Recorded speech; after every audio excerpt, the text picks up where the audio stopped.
Hey there guys, this is Piper here and welcome to another Rome TOTOR battle. So this is the next stage in round 1 of the Great Games between the Greek side versus the Punk Kiddos featuring HoS Zeke and HoS Saint. So we saw the 31k aspect of the games in the previous two videos. This is now the con aspect, and this is basically, for those who don't know, it's CWB with the con rules. A tournament set of rules or denari matchups where like stronger factions have denari handicaps. So for example, in this matchup we have Spain versus Germania. Germania is deemed slightly more favourable. So this was 15.5k for Spain. Germania had 15k. There was some sort of mix up at the start of this battle, and for some reason Zeke has the full 15.5k. It's virtually the same in this matchup, so 15.5k for both players. We'll go through the armies fast. It's Spain versus Germania. Obviously Spain gets the better archers but weaker cavalry. Deal has gone for 2 slingers regular. This one's gold and the other one is 5 upgrade. It's gone for 6 Blairak slingers. They're just 3 upgrades, so most likely gold attack. 3 dogs, 4 dogs. 6 Longshield Cavalry, they are actually gold 2 Chev. So using the extra denari to put Chevs on the Longshield, which is a good strategy to use, and 2 Round Shield. So Zeke, who's playing as Germania, has 15.5k and he's gone for 6 Gothic Cavalry, they're gold. He's got 2 Berserkers amongst that force, they are no upgrade.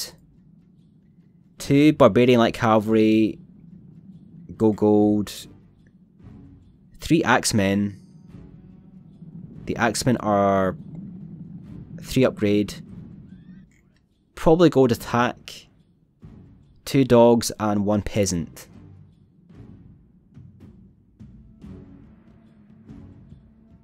Diomides is actually a well-known 31k player, but he's actually very good at CWB as well. He played a lot of CWB in the past. So he's actually spaced out his entire formation, and that's basically to make it harder for Germania to rush.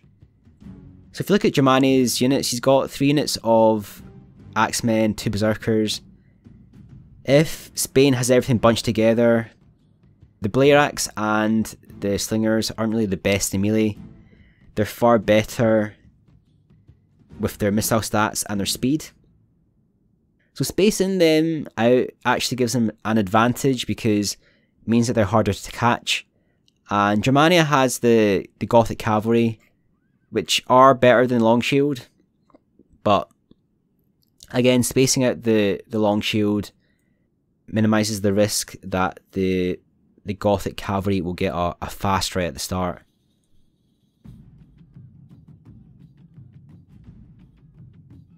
So we're going to speed this up.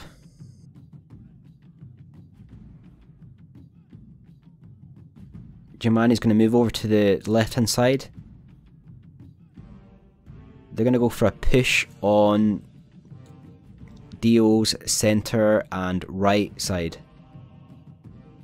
Moving forward, the Barbarian Cavalry, they have the same speed as the Longshield. They're not the best to chase down Slingers, but they're faster than the Heavy Cavalry.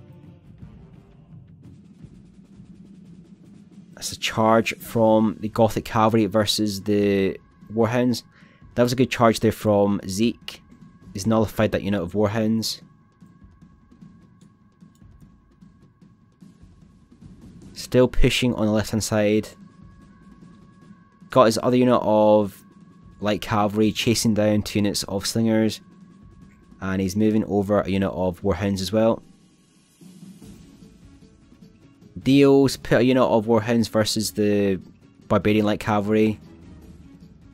And that was almost like a semi-charge at the same time, so Zeke's nullified the other unit of Warhounds.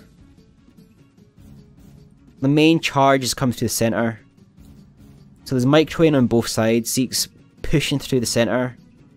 He's got some units of Chosen Axemen. They've suffered some casualties. They're down to 24. They're down to 41. That was a great charge from Diomidis. They're probably going to rout that unit of Axemen. They're wavering. The Berserkers have come in, and the other Axemen are coming in as well. He's got some Warhounds.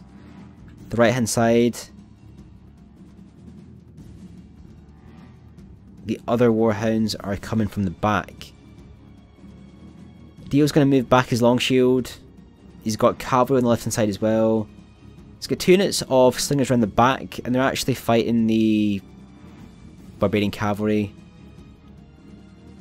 A lot of these slingers are trying to get damage when Cleo turns his back on the missile troops. He's got a unit of Berserkers coming in there. They're actually honed in against the long shield. The other Gothic cavalry are chasing down the archers, or the slingers in this case. Dio set one of his Warhounds to attack the Barbarian cavalry. There's 4 units of Gothic cavalry attacking the Blairak slingers. Dio's charged that unit of peasants there. He wants to get them off the field. There's a unit of Warhounds for Zeke attacking the enemy Warhounds actually.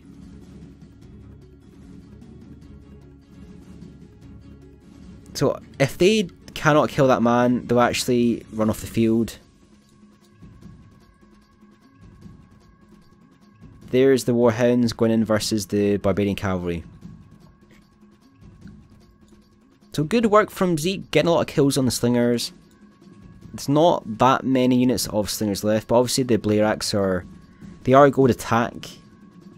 And there's probably quite a lot scattered about. There's actually 3 there, some at the back as well. He has all of his long shield full strength virtually.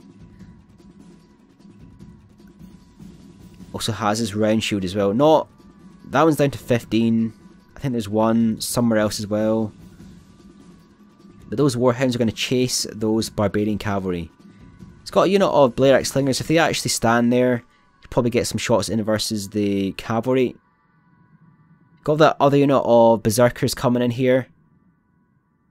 They're actually targeting that unit there. They probably had a target somewhere else. They're actually closer.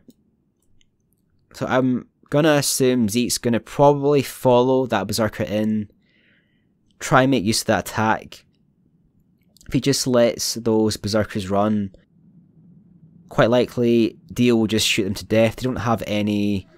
I mean, the Berserkers look pretty cool. They have really good stats. They don't have much defense, especially defense versus missile. So Zeke's going to charge in the rest of his cavalry. There's 3 units of virtually full strength slingers right there. One of them's down to 31. He's got a unit of war dogs right there, or the handlers.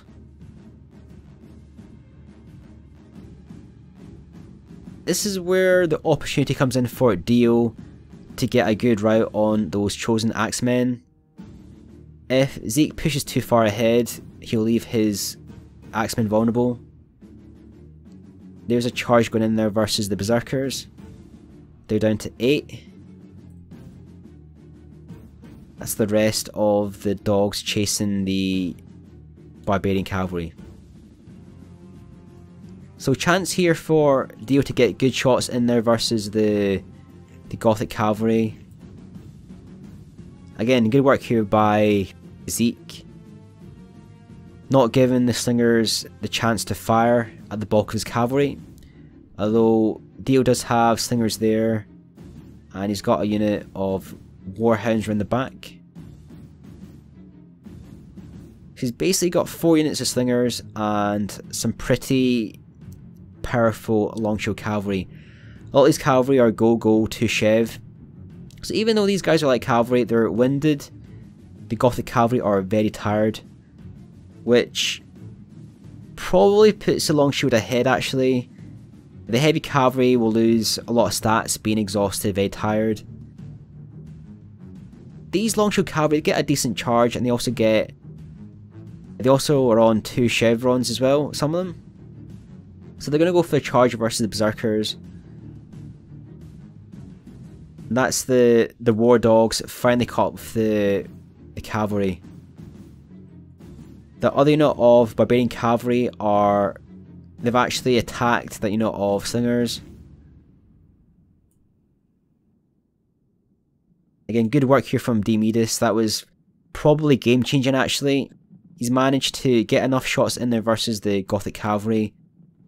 He might have had those guys on skirmish off just to get the shots in, and he's managed to write a full strength, or virtually full strength unit of Gothic cavalry. These dogs are coming back, chasing the barbarian cavalry. If Dio was to attack those cavalry, the dogs would come back and pick a new target. I wonder if he's going to do that or not.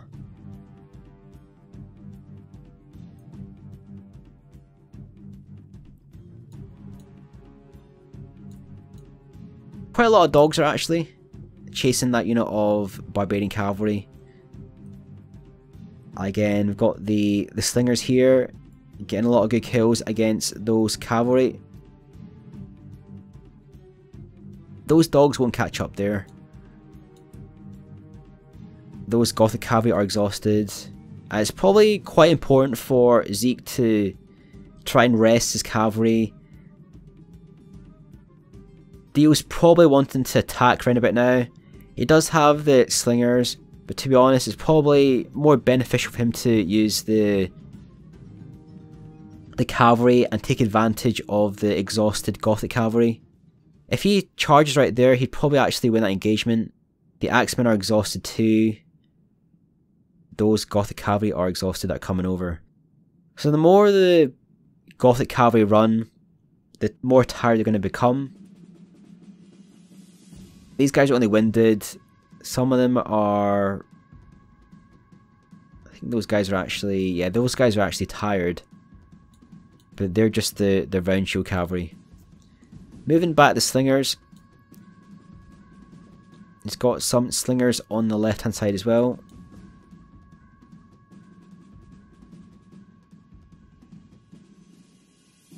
They're going to go for some shots versus the Germanian cavalry. Already a good volley's gone in there.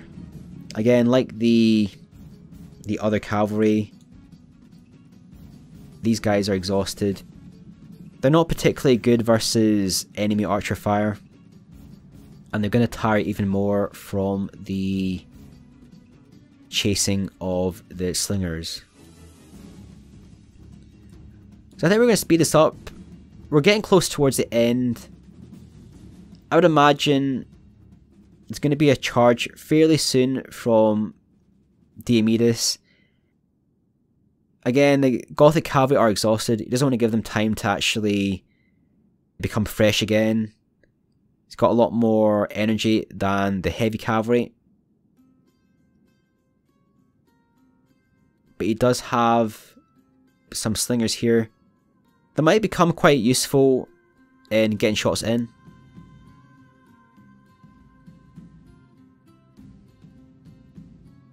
So those Blade Axe slingers, they're actually getting shots in at the sides versus those Gothic cavalry.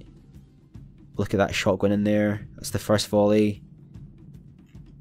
And a good pullover by Zeke. He's actually avoided some of the volley shots there.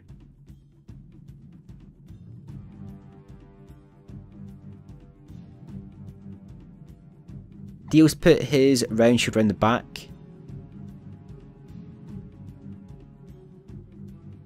The charge has gone in there from the long shield. So it says here, victory seems certain. That's probably going to rout those Gothic cavalry. Got the rear charge there as well. That was a great charge there from GREEK-IRAKLIS. He managed to take out those cavalry and avoid the axemen. He's going to come in contact with the axemen right there. And he's lost 2 units of long shield. But he's managed to rout the rest of the Gothic cavalry and the axemen with the of the cavalry that came in there. So that's going to be a win for GREEK-DIOMIDIS. He's won the first stage of this con aspect of the Greek games. So this puts the score at 2-1 to the Greek side. We've still got another con battle to go, and then there is a CWB element of the round as well. So stay tuned for those videos. Hope you've enjoyed this battle replay. Don't forget to like, comment and subscribe. This is Piper signing off.